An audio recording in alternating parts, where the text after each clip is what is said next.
여러분들과 함께 나눌 말씀 제목 왕의 복음 시리즈 19번째 말씀이죠. 작은 시작 놀라운 결과, 작은 시작 놀라운 결과라는 제목으로 같이 말씀을 나누도록 하겠습니다. 올해 들어서 지난 봄부터 우리는 계속 마가복음 강해를 같이 나누고 있습니다. 왕의 복음이라고 하는 큰 주제를 가지고 나누고 있죠. 왕의 복음, 왕이 계시죠. 왕이 있다는 말은 나라가 있다는 말입니다. 나라가 있는데 왕이 없을 수 없고, 근데 왕이 있는데 나라가 없을 수는 없죠.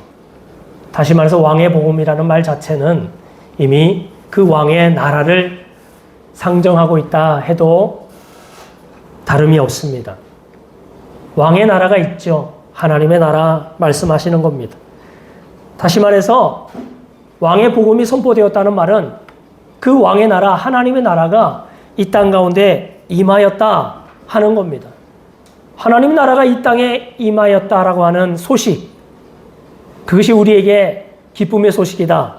그래서 왕의 복음이다. 그렇게 말씀하시죠. 오늘 우리 마가복음 4장을 보면요, 비유가 세 가지가 나옵니다. 씨 뿌리는 자의 비유, 그죠? 길가밭, 그리고 돌짝밭, 그리고 가시덤불, 그리고 좋은 땅. 우리 같이 나누지 않았습니까? 씨 뿌리는 자의 비유죠. 두 번째, 저절로 스스로 자라나는 씨 비유입니다. 씨가 스스로 농부가 알지도 못한 자고 깨고 하는 사이에 안에서 싹이 나고 이삭이 맺히고 거기에 충실한 알곡이 맺힌다. 스스로 자라나는 씨 비유죠. 오늘 우리 여러분들과 함께 나눌 본문의 말씀에는요, 또 겨자 씨 비유도 나오는 겁니다. 오늘 자라나는 씨 비유와 오늘 겨자 씨 비유가 오늘 본문에 포함되어 있어요. 이 세 가지 비유에 공통점이 있다면 그것은 바로 하나님 나라를 우리 주님이 우리에게 설명하실 때에 하나님 나라를 우리 가운데 깨닫게 하시려고 사용하신 비유다. 하나님 나라 비유다 하는 거죠. 그러므로 오늘 이 비유를 통해서 우리는 하나님 나라가 이미 임한 하나님의 나라가 어떤 나라인지, 어떻게 우리 가운데 임하였는지를 알아가는 것이 필요하겠다라는 생각이 듭니다. 그렇다면 여러분, 하나님의 나라가 무엇입니까? 성경 전체에 보면 하나님의 나라에 대해서 크게 한 세 가지 정도로 말해주고 있는데요. 하나님의 나라, 다시 말해서 그 나라 가운데 하나님이 왕권을 가지고 통치하신다라고 말하는 겁니다. 그 나라는 어떤 나라입니까? 우리가 사단의 지배 아래에 있을 때 그 사단의 모든 그 권세와 그리고 그 모든 권력을 다 물리치시고, 그 물리치시기 위해서 그리스도 예수 안에서 역사하시는 하나님의 통치, 이것이 하나님의 나라라고 말하는 겁니다.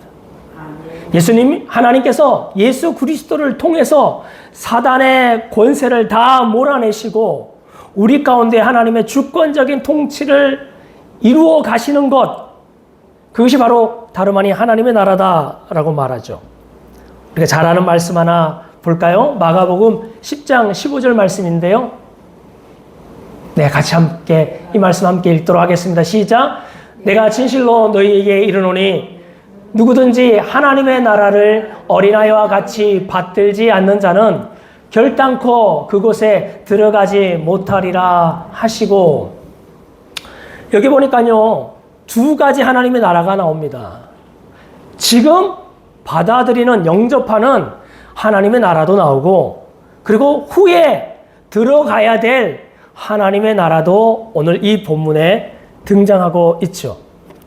여러분들, 이 말씀이 어떤 겁니까? 네, 많은 부모가요, 예수님께 자기의 자녀를 데리고 와서 기도받게 하려고, 축복받게 하려고 데리고 오니까 거기에 있던 예수님의 주변에 있던 많은 제자들과 무리들이 뭐라고 말합니까? 애들은 가! 애들은 가! 이렇게 외치는 겁니다. 그때 당시에 아이들은요, 어른들이 모여있는 그 자리에 함께 할 만한 자격이 없는 자들이라고 그렇게 폄하했던 시대였어요. 당시 사회적 분위기가 그런 겁니다. 그러니 랍비라고 말하는 이 예수님께 아이들을 데리고 간다는 것은 사람들이 용인할 수가 없었던 거죠. 감히 아이들이 지금 예수님께 나온다고? 아유, 애들을 보내세요. 애들은 저 물리세요. 라고 말한 것과 같습니다. 무슨 말입니까? 그 당시에 어린아이는 뭡니까? 자격 없는 자들이다 라고 말하는 거예요. 예수님께 나오기에는 자격 없는 자들을 어린아이라고 말하는 것이죠. 그런데 오늘 이 말씀은 뭐라고 말합니까? 이 하나님의 나라를 자격 없는 자처럼 받아들이지 않는 자는 결단코 그곳에 들어가지 못한다라고 말하는 것이죠. 자격 없는 자가 만약에 그 하나님 나라를 만약에 받고자 한다면 그것은 자격으로 받는 것이 아니라 뭘로 받는 거예요? 은혜로 받는 거죠. 자격 없는 자에게 거저 주시는 선물을 성경은 은혜라고 말하는 겁니다. 하나님의 나라를 마치 자신의 노력과 자신의 선행과 행위를 가지고 마땅히 받는 것처럼 받는 자, 다시 말하면 그 어린아이와 같이 받들지 않는 자죠. 그런 자들은 결코 천국의 하나님 나라에 들어갈 수 없게 될 것이다. 자격 없는 자이지만 그 천국을, 그 하나님의 나라를 하나님의 은혜로, 선물로 겸손하게 받는 자들, 그들이 결국은 하나님 나라에 들어갈 것이다 라고 말하는 겁니다. 그렇다면 이 나라는 어떤 나라예요? 은혜를 누리는 나라예요. 선물을 누리는 나라예요. 이것이 이 땅 가운데 임한 나라입니다. 자격 없는 자에게 거저 주시는 선물과 같은 그 구원을 믿음의 손으로 받는 자들, 그것이 구원의 나라, 하나님의 나라이죠. 이 나라에는 하나님의 은혜의 통치가 있는 나라입니다. 죄와 사망의 법이 다스리는 나라가 아니라 성령의 생명의 법이 다스리는 나라. 자격은 없는데 성령이 임하면 그 가운데 생명으로 인쳐지는 나라, 그 나라가 하나님의 나라이죠. 두 번째 하나님 나라, 성경은 뭐라고 말하고 있는가? 그것은 바로 예수님이 부르시는 백성들이 하나님의 나라다, 그렇게 말하고 있습니다. 요한계시록 5장 10절입니다. 다 같이 함께 읽겠습니다. 그들로 우리 하나님 앞에서 나라와 제사장들을 삼으셨으니 그들이 땅에서 왕노릇 하리로다 하더라. 여러분들, 이들은 누굽니까? 네, 어린 양의 핏값으로 값주고 산 자들을 오늘 요한계시록 5장에 말해주고 있죠. 어린 양으로 값주고 사신 자들, 그들이 이제 하나님 앞에서 뭐가 된다는 거예요? 나라로 삼으신 거예요. 제사장으로 삼으신 거예요. 하나님의 나라는요, 바로 예수 그리스도로 말미암아 값주고 사신 그 백성들의 무리를 하나님의 나라라고 말하는 것입니다. 하나님의 나라, 하나님의 제사장들 말이죠. 마지막으로 세 번째 하나님의 나라를 성경은 어떻게 말해주고 있는가? 마태복음 19장 16절 말씀입니다. 같이 한번 읽겠습니다. 시작.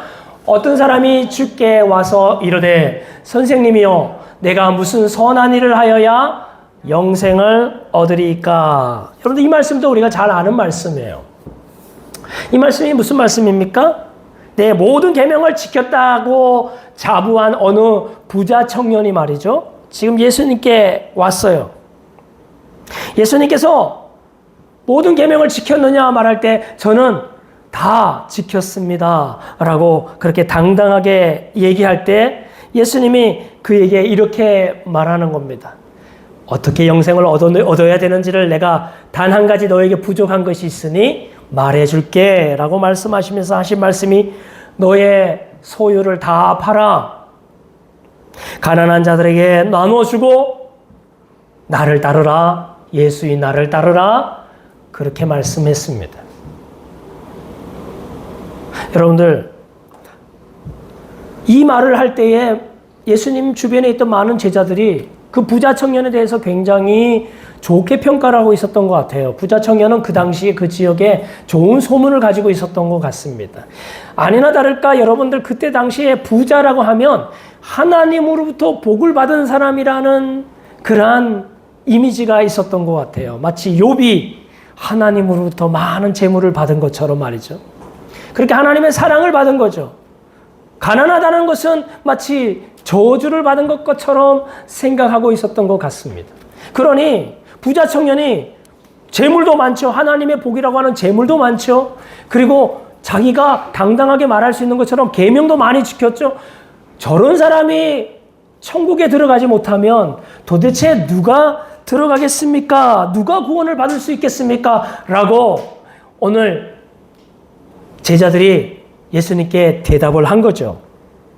그랬더니 예수님이 이렇게 말씀하십니다. 사람으로는 할 수 없으되 하나님으로는 하실 수 있다 라고 말하는 거죠. 하나님이 다스리면 그것이 가능하다 이런 뜻입니다. 다시 말해서 하나님 나라에는요, 그 하나님의 다스림의 그 결과로 맺어지는 진정한 제자도가 맺힌다 이런 얘기입니다. 진정한 제자도가 뭡니까?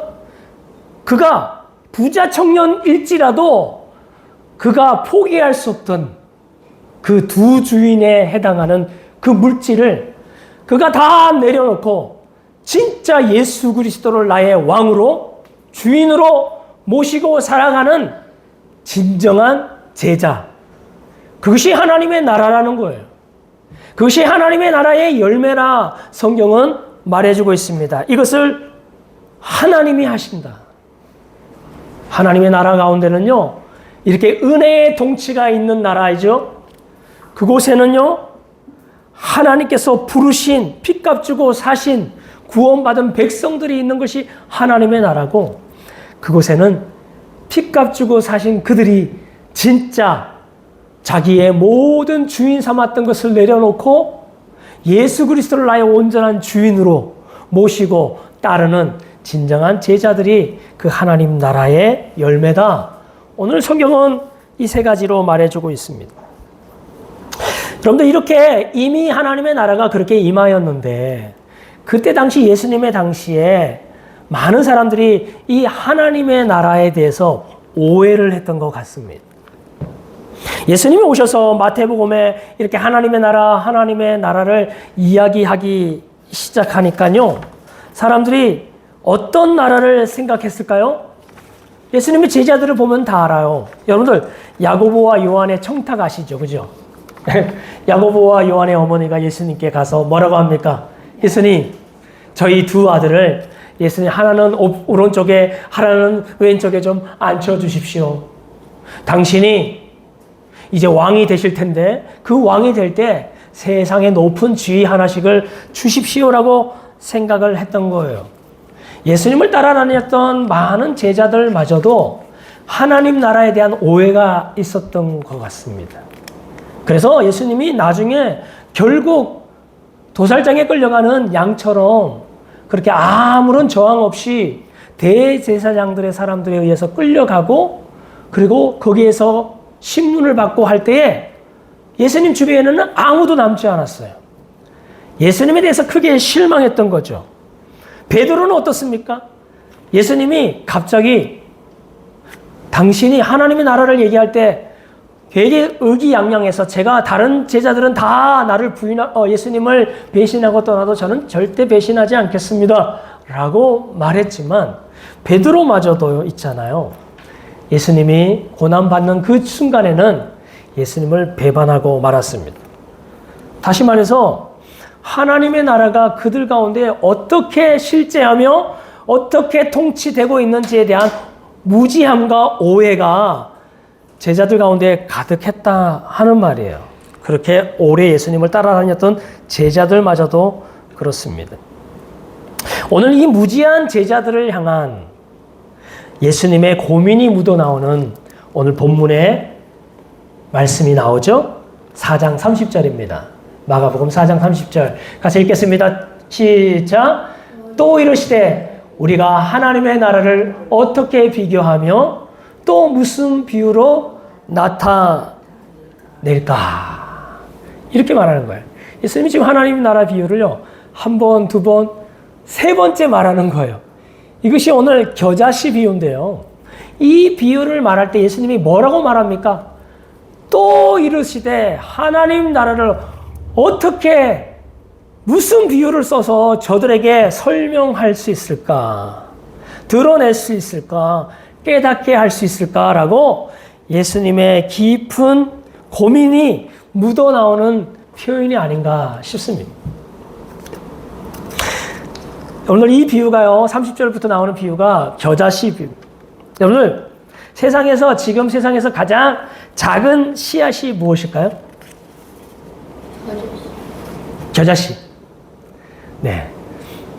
사실 지금 제가 인터넷을 찾아보니까요, 현재 세상에서 가장 작은 씨앗은 겨자씨가 아니고 난초의 일종인 우란이라는 난초, 그 씨앗이 제일 작은 것으로 지금 확인되어 있다고 얘기합니다.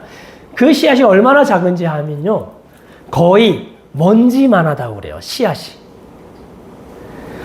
자, 그런데 오늘 예수님이요, 이렇게 4장 31절에 이렇게 말했어요. 자, 4장 31절. 시작.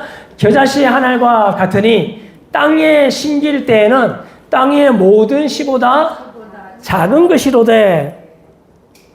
예수님이 왜 우란의 씨력을 좀 얘기 안 하고 겨자씨가 땅의 모든 씨보다 작은 것이로다 라고 말했을까? 네, 맞습니다. 예수님 당시에 많은 사람들에게 알려지기로는 그때 당시에 사람들의 지식과 이해 가운데에서는 겨자씨가 예수님 말씀하신 것처럼 가장 작은 씨앗이었던 거죠. 여러분들, 겨자씨가 얼마나 작은지 혹시 본 적이 있으신가요?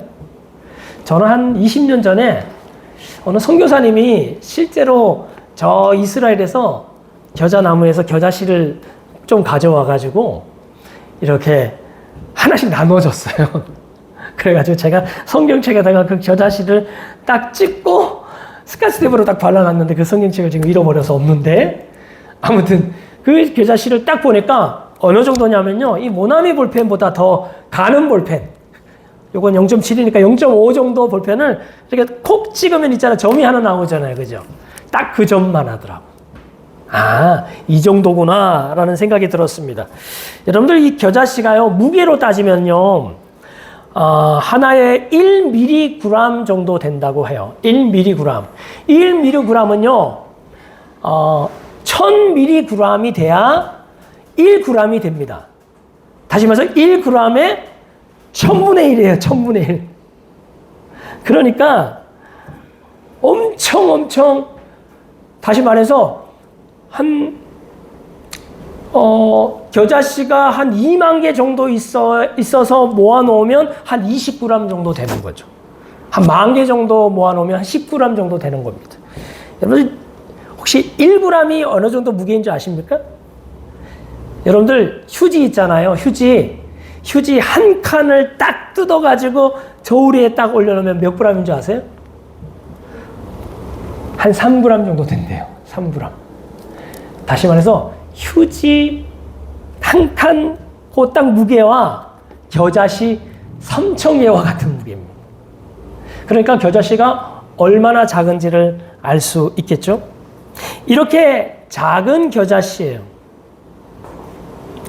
여러분들, 하나님의 나라를 예수님께서 비유하시면서 겨자씨만한 나라라고 말하는 겁니다. 하나님의 나라는 겨자씨와 같다. 겨자씨가 어떤 겁니까? 이렇게 작은 것이죠. 땅에 심길 때에는요, 땅의 모든 씨보다 작은 것입니다. 그런데 여러분들, 겨자씨를 만약에 심어 놓잖아요? 겨자씨가 만약에 심겨지면 있잖아요, 내가 씨앗을 심었는지 안 심었는지도 잘 몰라요. 만약에 겨자씨를 심어 놓고 있잖아요, 땅을 헤쳐보면 겨자씨 찾기가 쉽겠어요? 만만치 않을 겁니다. 이게 흙인지 겨자씨인지 잘 모르잖아요. 농부가 이게 겨자씨를 뿌려놓고 이것이 심겼는지 안 심겼는지도 잘 모를 정도인데 있잖아요. 만약에 이 겨자씨가 심기고 나면요, 2, 3주가 지나면 싹을 틔우기 시작하는 겁니다. 그리고 놀랍게도 있잖아요. 그 2, 3주가 지나서 싹이 트고 나서부터는 불과 한 2달 정도만 되면요, 어느 정도로 자라냐면 많게는 한 3m 정도의 높이의 겨자나물로 자라게 됩니다. 이거 나무는 아니지만 우리가 겨자나무라고 하는 것은 제법 나무처럼 높이, 크기가 크기 때문에 겨자나무라고 하지만 이것은 나물이라고 말하거나 1년생 풀이라고 말하기도 합니다. 아무튼 3m에서 4m가량의 엄청난 크기의 풀로 자라서 심지어는 있잖아요. 성경에 보니까 뭐라고 합니까?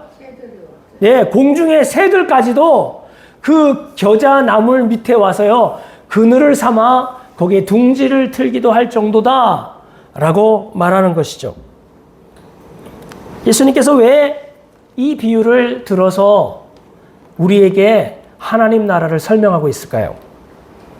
하나님 나라는요, 이렇게 엄청 작게 시작하지만 엄청 큰 결과로 반드시 나타날 것이다 라는 것을 말해주고 있어요. 파격적으로 성장할 것이다.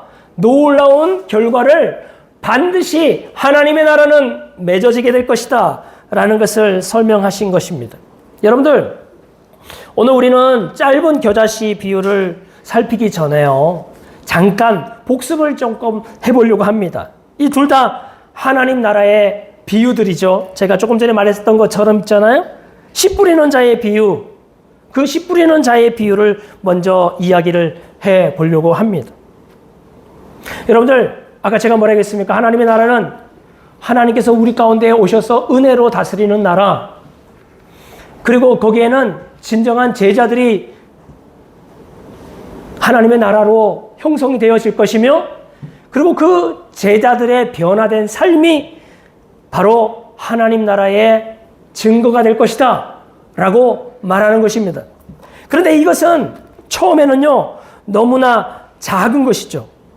첫 번째, 씨 뿌리는 자의 비유의 핵심은요, 우리가 이렇게 말했습니다. 같은 씨가 뿌려지지만 뭐에 따라서? 그 밭의 종류에 따라서 그 결과가 엄청 달라질 거다라고 말했어요. 예수님은 그 밭을 뭐라고 말했습니까? 사람들의 마음의 상태라고 말해주고 있었죠. 천국의 말씀을, 복음을 듣는 사람들의 마음의 상태, 그것이 오늘 씨 뿌리는 자의 비유의 핵심이었다라고 말하는 겁니다. 자, 그러면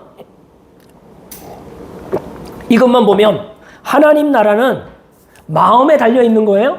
마음 먹기에 달린 겁니까? 내가 마음만 잘 다스리면, 그러면은 하나님 나라를 우리가 경험하거나 하나님 나라의 열매를 많이 맺게 되는 겁니까? 아닙니다. 여러분들, 왜 그렇습니까? 우리가 마음을 먹는 게 쉽지 않아요. 마음을 먹었다고 해서 되는 게 아닙니다. 마음을 다스리는 것처럼 힘든 게 없어요. 내 마음 나도 몰라. 그렇게 하지 않습니까? 자기 마음도 자기가 추스릴 수 없는 게 우리의 존재예요.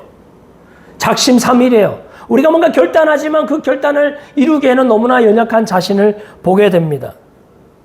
그러니 오늘 이 비유에서 그 마음의 상태가 굉장히 중요하면서도 불구하고 그 마음의 문제마저도 우리에게 속한 문제가 아니라 하나님께 속한 문제라는 것을 오늘 두 번째 하나님 나라 비유인 스스로 자라나는 씨 비유에서 보완해서 설명해 주고 있습니다.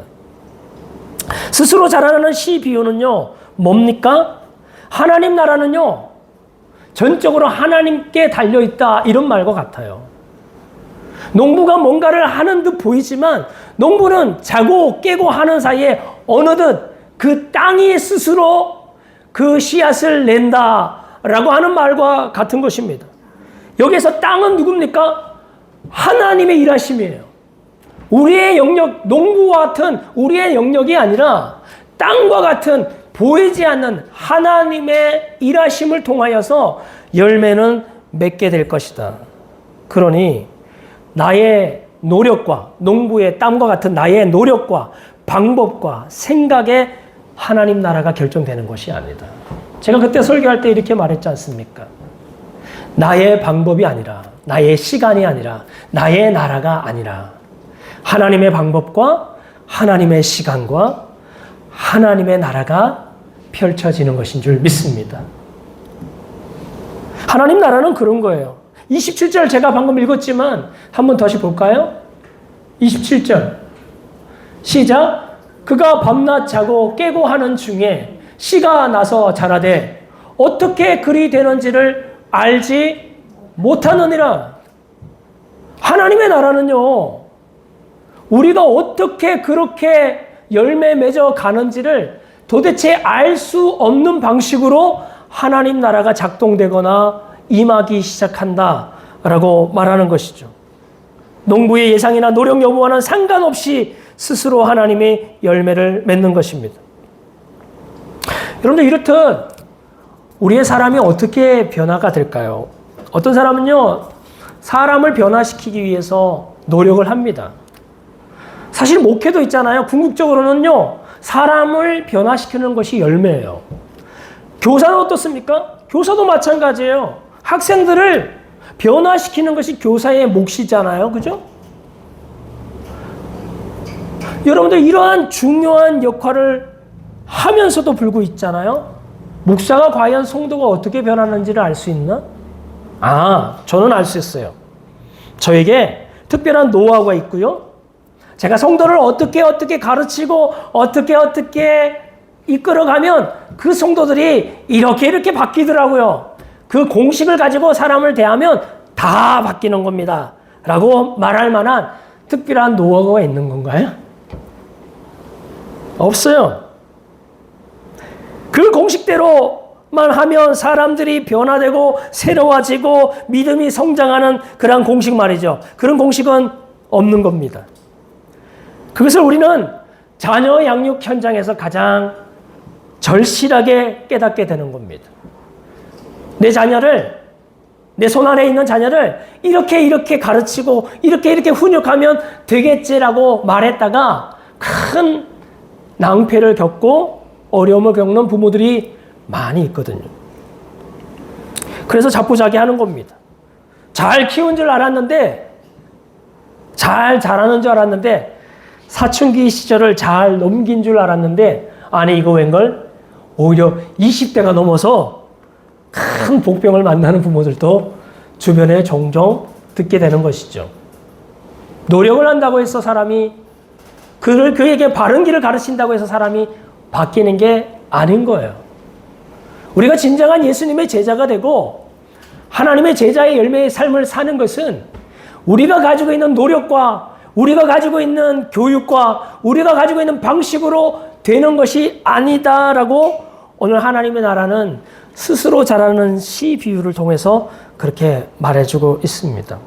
주변에 개척을 했다가 3년, 5년 성도들과 열심히 성경 공부하면서 사랑을 나누고 기도하면서 애썼던 목사님들이 갑자기 그 목회자를 아주 매정하게 떠나버린 그 성도들 때문에 아주 큰 정신적 충격에 빠져서 공황장애에 걸리기도 하고 우울증에 걸리기도 하는 목사님들을 주변에서 보게 됐죠.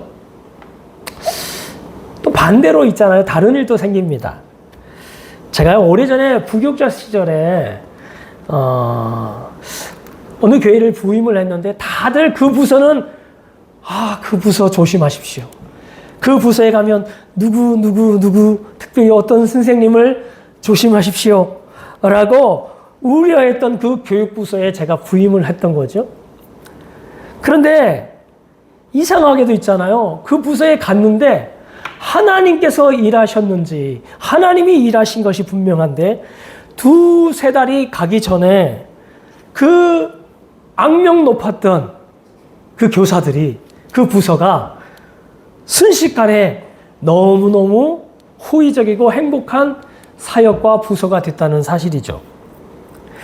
저에게는 화양연화와 같은 시절이라고 감히 말할 수 있는 그런 시절이었습니다. 제가 그때 왜 그런 일이 일어났는가? 제가요, 그때 선생님들을 이렇게 가르치고 대했더니 이렇게 되더라고요. 라고 하는 공식이 저한테 있을까요? 없어요. 이유를 모르겠어요. 특별한 프로그램과 특별한 양육 시스템이 있어서 그렇게 된 건가요? 아닙니다.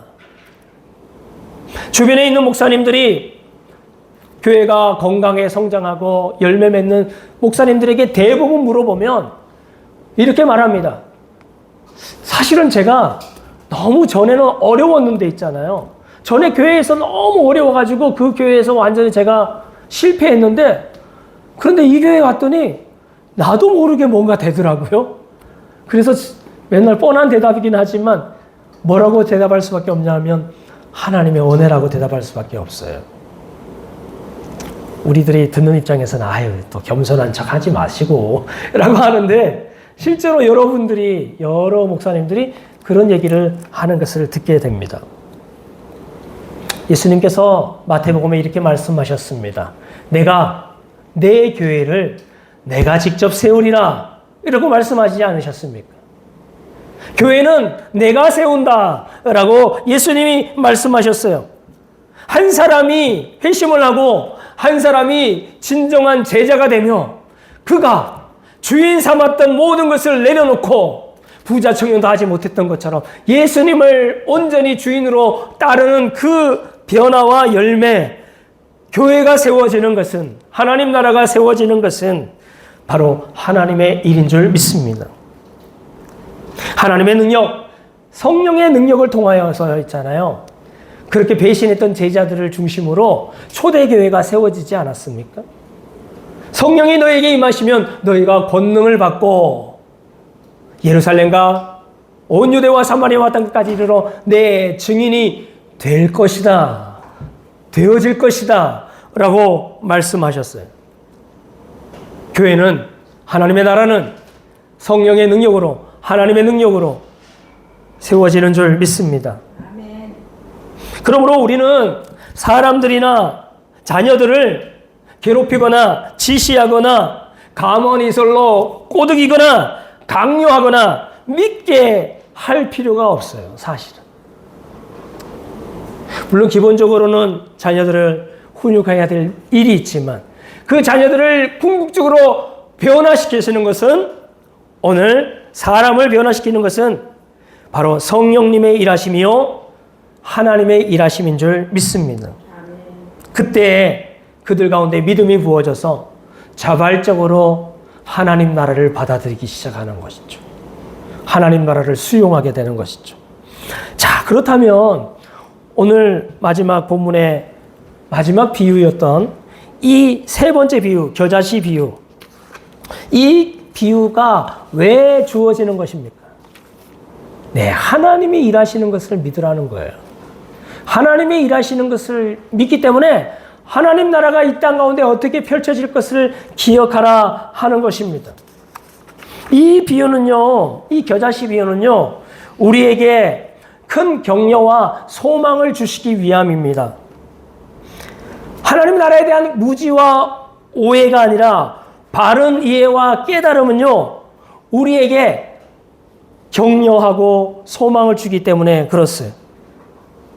제가 처음에 얘기한 것처럼 이 겨자씨 비유의 핵심은요, 파격적인 성장입니다. 어떻게 성장했습니까? 아주 작은 시작에서 시작하지만, 보잘것없는 작은 시작에서 시작하지만 놀라운 결과를 반드시 맺게 될 것이다. 하나님의 나라는. 그 얘기를 하는 것입니다. 놀라운 변화와 성장의 파격적인 정도를 오늘 이 비유가 말해주고 있어요. 자, 그렇다면 먼저 작은 시작을 한번 같이 볼까요? 하나님 나라의 시작은요, 겨자씨만큼이나 아주 미미하다라고 말하고 있습니다. 보잘것없다라고 말하고 있습니다. 예수님이 시작한 그 하나님의 나라의 핵심을 보십시다. 예수님이 오셔서 하나님 나라가 가까이 왔다 하면서 선포하기 시작하시면서 예수님이 이 땅 가운데서 행하신 가장 중심적인 일이 뭡니까? 십자가예요. 복음서를 보면 있잖아요. 복음서에서 예수님의 공생의 기간의 행적 중에 가장 많은 지면을 클라이막스로 다루고 있는 것이 예수님의 고난과 십자가와 부활이에요.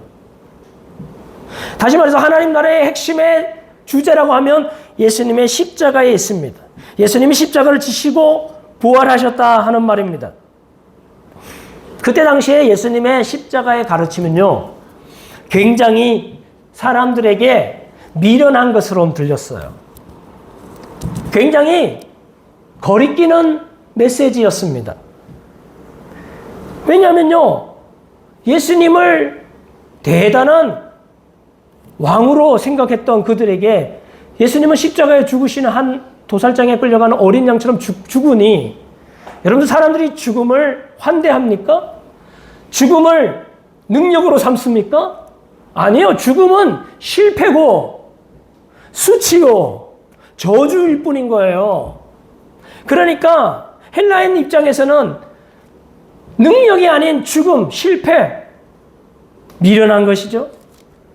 그것이 구원의 도라고? 그것이 우리의 승리의 이유라고? 그래서 안 믿는 거예요. 유대인들에게는 있잖아요.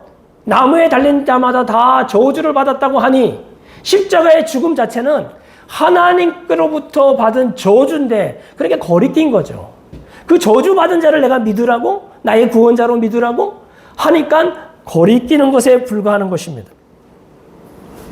예수님을 따라다니는 제자들도, 베드로도 예수님이 이제 본격적으로 이제 고난을 받고, 인자가 고난을 받고 십자가에 죽고 3일 만에 부활하겠다라고 하는 메시지를 이제 사역 후반기부터 전하기 시작하니까요, 이 예수님의 제자들이 굉장히 불편해지기 뿐만 아니라 베드로는 예수님을 꾸짖기까지 합니다.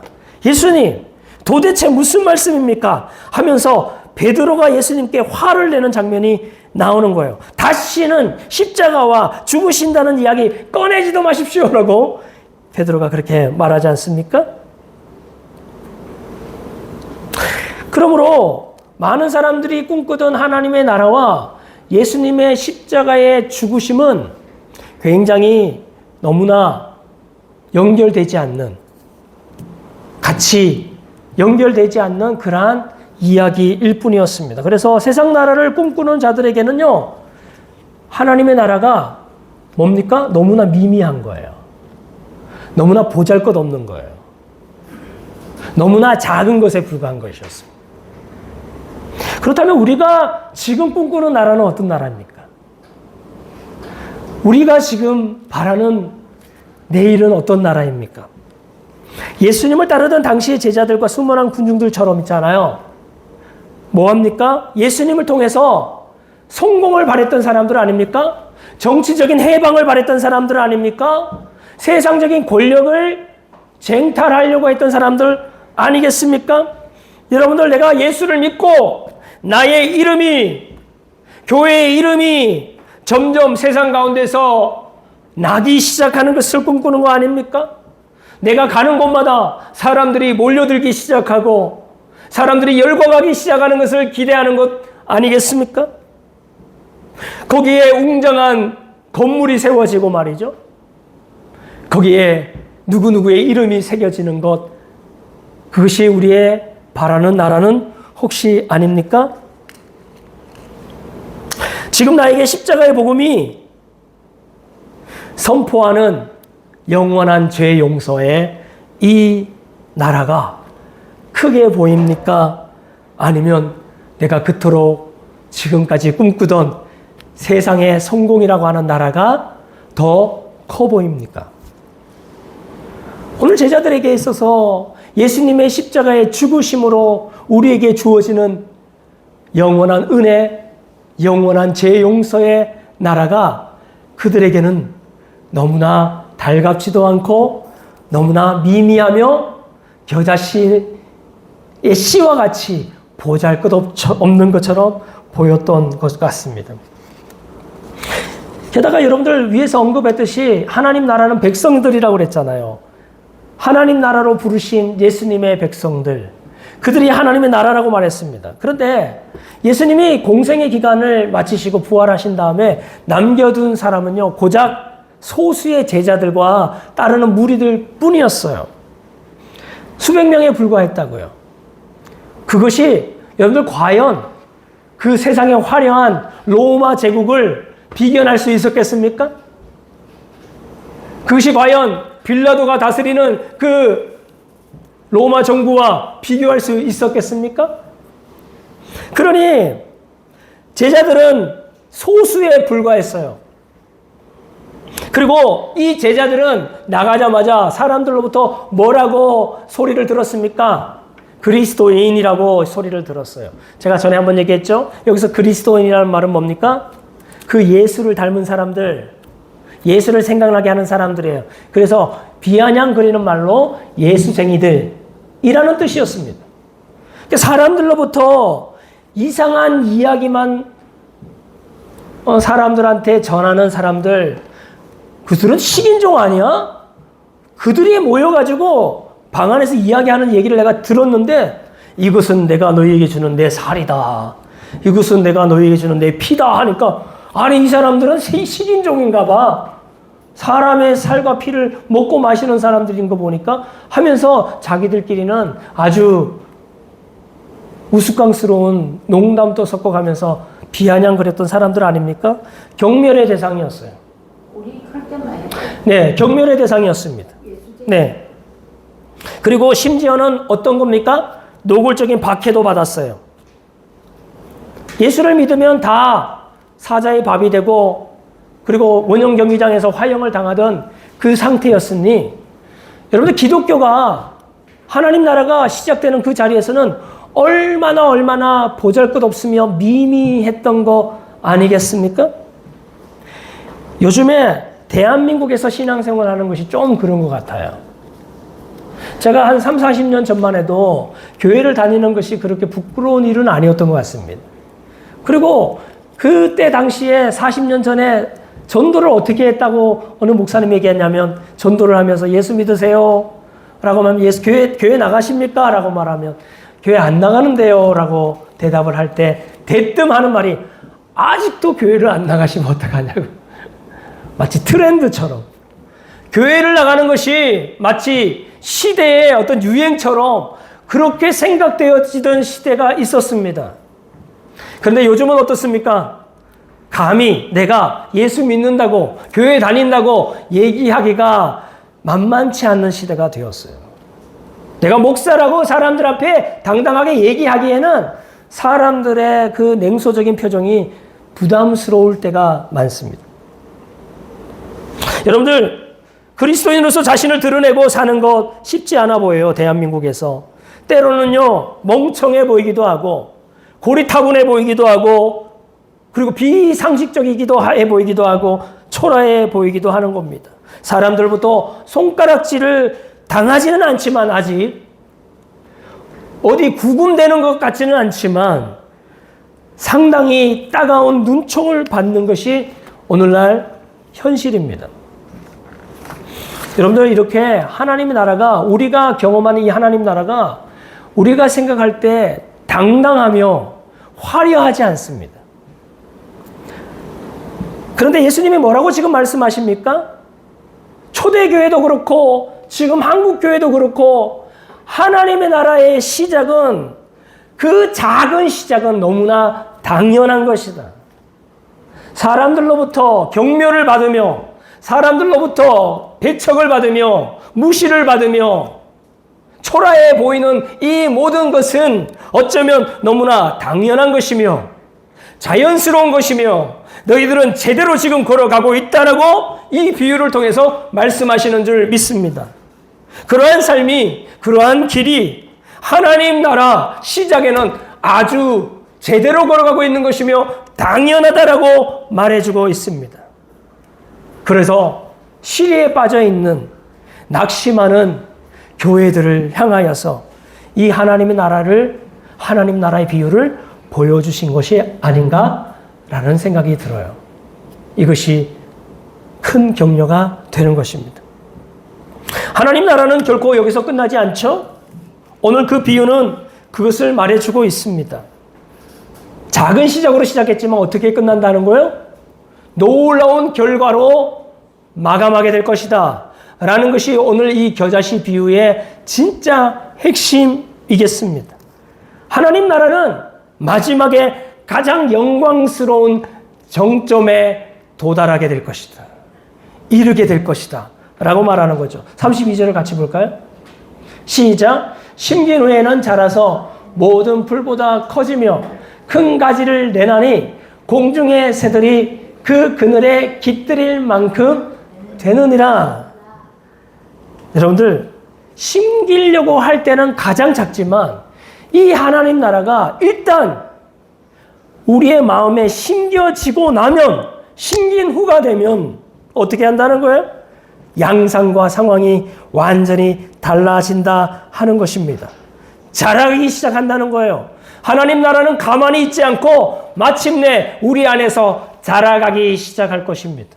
자라가기 뿐만 아니라요, 싹을 내기 시작할 것이고, 마침내는요, 작지 않는 큰 가지를 내게 되어서 많은 공중의 새들이 와서 깃들일 만큼 되는 사람이 되게 하실 줄 믿습니다. 여러분들, 하나님께서 아브라함을 부르셨어요. 아브람을 불러서 그에게 누구로 세웁니까? 아브라함으로 그를 바꿔 가시는 줄 믿습니다. 아브라함 누굽니까? 열국의 아비인 거예요. 아브라함은 사실 아무것도 없는, 자식 하나 없는 그런 한 사람에 불과했습니다만 하나님은 아브라함을 불러서 아브라함, 열국이 그의 인생에 깃들이게 할 만큼 열국의 아버지로 부르시는 줄 믿습니다. 이것이 하나님의 나라예요. 하나님의 나라는 이렇게 심겨진 후에는 그들 마음 안에서 자라가기 시작하는 거예요. 하나님의 구원과 사랑에 대한 믿음이 그들의 마음 안에서 자라가기 시작하는 겁니다. 하나님의 나라가 처음에는 너무나 미약해 보이고 그리고 보잘것없이 보였던 그들의 마음 안에 하나님 나라가 점점 선명하게 자라가게 하시는 것이죠. 확신이 들기 시작하는 겁니다. 이 땅 가운데서 은혜에 통치하시는 하나님의 나라가 보이는 거예요. 이 땅 가운데에서 우리 가운데 당신이 핏값 주고 사신 하나님의 백성들로 우리를 삼으신 것이 믿어지기 시작하는 겁니다. 그때 당신의 핏값으로 사신 나의 삶을 그분께 온전히 올려드리는, 자기의 모든 소유를 내려놓고 주를 위하여 살게 되는 그러한 사람으로 우리를 자라게 하시고 변화시켜 가시는 줄 믿습니다. 여러분들, 초대교회가 그것입니다. 초대교회가 그러한 사람들이 모여서요, 말씀이 흥왕한 그 교회를 통하여서요, 그들의 삶이 변하기 시작하면서 물질을 서로 통용하기 시작하고 서로 돌아보며 사랑과 선행을 서로 격려하기 시작했습니다. 가난과 박해에도 불구하고요, 그들이 움츠리지 아니하고 담대하게 복음을 전하는 사람이 되었어요. 박해로 인하여서 그들이 다 디아스포라로 끌려갔지만, 쫓겨났지만 그 쫓겨난 안디옥 교회에서부터 그리고 쫓겨간 저 유럽에서 그들은 복음을 전하는 사람들이 되었어요. 그래서 얼마 가지 않았어요. 한 세대가 지나가기 전에 그 갈릴리 그 작은 무리들만 믿었던 그 하나님 나라의 복음이요, 그때 당시에 가장 세계의 중심이었던 로마까지 복음이 전파되기 시작하고 로마의 왕궁에 있던 많은 사람들이 주께로 돌아오기 시작하고, 그리고 200년, 30년, 200년, 300년 안에 로마가 기독교를 국교로 세우는 일까지 하나님 나라가 그렇게 확장되었을 뿐만 아니라 그것이 단지 유럽의 종교를 넘어서 지금은 전 세계적인 종교로 하나님의 나라를 확장해 가시는 것을 우리는 잘 알고 있습니다. 여러분들, 우리가 하나님을 믿는 사람들이에요. 하나님 나라를 믿는 사람은 뭘 생각하는 겁니까? 작은 시작을 이상하게 여기면 안 되는 거예요. 이 땅 가운데서 내가 누리는 하나님의 나라는 보잘것없는 시작이라는 것에 당황하지 마라. 그것은 제대로 가고 있는 길이다 라고 하는 주님께서 주시는 격려가 있는 줄 믿습니다. 이 격려를 받으라는 거예요. 그리고 놀라운 결과가 반드시 있게 될 것이다. 놀라운 결과를 통하여서 반드시 하나님께서 놀라운 열매를 맺게 할 것이다 라고 말하는 겁니다. 여러분들 마지막 4장 34절을 보면요. 비유 전체를 통해서 예수님이 마무리하는 이 말씀을 한번 같이 읽어볼까요? 시작! 비유가 아니면 말씀하지 아니하시고 다만 혼자 계실 때에 그 제자들에게 모든 것을 해석하시더라. 제자들에게 여러분들 모든 것을 해석하셔요. 여러분들 모든 것을 해석하다라고 하는 이 해석하다는 단어는 있잖아요. 미완료, 헬라어 미완료 시제로 썼습니다. 다시 말해서 계속적 용법이에요. 예수님은요, 제자들에게 계속 설명해 가기 시작하는 거예요. 왜냐하면 제자들이 오해하니까. 하나님 나라에 대해서 오해하니까. 그 작은 시작 때문에 실망하고 그리고 다 실망하고 시험 드니까 그러지 말라고 계속적으로 우리에게 말씀하시는 줄 믿습니다. 아멘. 뭘 말하십니까? 너희에게 착한 일을 시작하시니가 그리스도의 날까지 그 착한 일을 이루실 줄을 우리는 확신하노라. 하나님께서 시작하신 일은 너무나 미약해 보이지만 하나님께서 우리 가운데 주신 이 하나님 나라는 너무나 보잘것없어서 도대체 하나님이 살아계신 거예요? 도대체 하나님은 나의 기도에 대해서 응답하지 아니하시고 우리를 이렇게 소수로 우리를 이렇게 실패한 사람들처럼 남겨두시는 이 하나님의 나라에서 우리가 시험 들 때에 오늘 바울이 뭐라고 말합니까? 우리에게 놀라운 구원을 이 땅 가운데서 허락하시고 그 하나님의 통치를 주신 착한 일을 시작하신 그분이 그리스도의 날에 그 일을 온전히 이루실 것을 우리는 확신합니다. 아멘. 이것이 사도 바울의 고백이었어요. 여러분들 이 하나님의 나라는 마침내 큰 나무가 되어서요. 울창한 나무가 되어서 수많은 사람들이 깃들이는 그러한 실자가 될 줄 믿습니다. 새 하늘과 새 땅을 우리 가운데 허락하실 줄 믿습니다. 아멘. 너희가 어린아이 같이 그 하나님 나라를 받아들이지 않는 자는 결단코 그 실제하는 영광스러운 그 하나님 나라에 들어갈 수 없으리라. 이런 말은 너희가 어린아이와 같이 겸손하게 은혜로 말미암아 허락하시는 이 하나님 나라를 마음으로 믿고 확신하고 영접하면 그 하나님 나라가 너희 안에 있는 자들은 반드시 그날에 하나님 나라에 진짜 들어가게 될 것이라고 새하늘과 새 땅에 진짜 입성하게 될 것이라고 약속하시는 줄 믿습니다. 아멘. 오늘 그 하나님의 나라를 오늘 이 땅 가운데서 우리가 소유하시면서 나아가기를 바랍니다. 이 한 가지 비유를 마치고 설교를 마치는데요. 겨자씨를 뿌리는 농부를 한번 우리 생각해 보십시다. 겨자씨를 처음 뿌렸던 농부 있잖아요. 그 처음 뿌렸던 농부는요, 겨자씨를 딱 뿌리고 나서는요, 뭐를 생각했겠어요? 뿌리고 나니까 겨자씨가 너무 작아. 야, 이게 무슨 열매를 맺을까라고 의심을 하지 않았겠습니까? 뿌렸는데 도대체 흔적도 남지 않아. 뭔가 증거도 남지 않아. 그래서 낙심했을 거예요. 그런데 이 농부가요, 2년차 때는 어떻게 했을 것 같아요? 겨자씨가 작음 때문에 더 이상 낙심하지 않아요. 작은 시작 때문에 낙심하지 않습니다. 왜냐하면 그에게는 확신이 있거든요. 우리 안에서 이 작은 일을 시작하신 그분이 마침내 놀라운 결과로 열매 맺으실 것을 확신하기 때문인 줄 믿습니다. 그 작은 시작에도 불구하고 농부는 자신의 일을 열심히 하지 않겠습니까? 그 씨가 자라서 맺을 열매와 나무를 바라보면서 그 일에 가장 영광스러운 마음으로 그 일을 하지 않겠습니까? 오늘 새샘교회가 이 지혜로운 겨자씨 뿌리는 농부처럼 그 자금에 실망하지 않고 오히려 이 자금으로 인해서 더 영광스럽게 드러날 하나님 나라를 소망하면서 내일을 소망하면서 열심으로 뿌리고 섬기는 저와 여러분 되시기를 예수 그리스도로 축복합니다. 아멘. 우리